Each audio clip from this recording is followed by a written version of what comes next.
আসসালামু আলাইকুম। Bank account থেকে অর্থ উত্তোলনের সীমা নির্ধারণ করে দিতে চাচ্ছে এবার ব্র্যাক ব্যাংক। সাম্প্রতিক সময়ে ব্র্যাক ব্যাংকের মন্তব্য অনুসারে দেখা যাচ্ছে যে অনেক গ্রাহক প্রতারণার শিকার হচ্ছেন এবং যার ফলশ্রুতিতে তাদের অ্যাকাউন্ট থেকে অর্থ নিয়ে যাচ্ছে প্রতারকরা।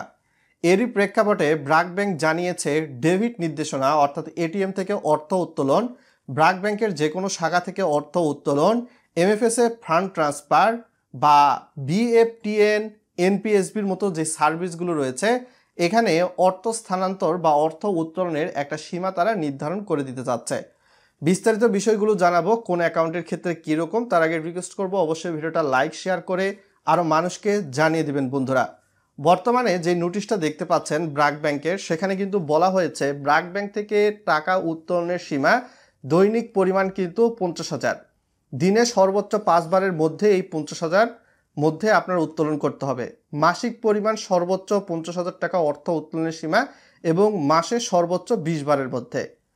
এর বাইরে গিয়ে সরাসরি শাখা ব্যতীত অন্যান্য মাধ্যমের দিয়ে অর্থ উত্তোলনের ক্ষেত্রে যেই সীমাটা নির্ধারণ করা হয়েছে, দৈনিক সর্বোচ্চ 3,50,000, দিনে সর্বোচ্চ 20 বারের মধ্যেই সেটা করতে হবে। মাসিক পরিমাণ সর্বোচ্চ 5,50,000 এবং মাসে সর্বোচ্চ 30 বারের মধ্যে আপনি লেনদেন করতে পারবেন। আর এই বিষয়টা কিন্তু 1 জানুয়ারি 2026 সাল থেকেই কার্যকর হয়ে যাচ্ছে। আপনারা নোটিশটা যদি ভালোভাবে পড়েন লক্ষ্য করতে পারবেন, বিশেষ করে আগামী সেভার্স এবং তারা সেভার্স অ্যাকাউন্টের ক্ষেত্রে এই রুলসগুলো কিন্তু প্রযোজ্য হয়ে থাকবে।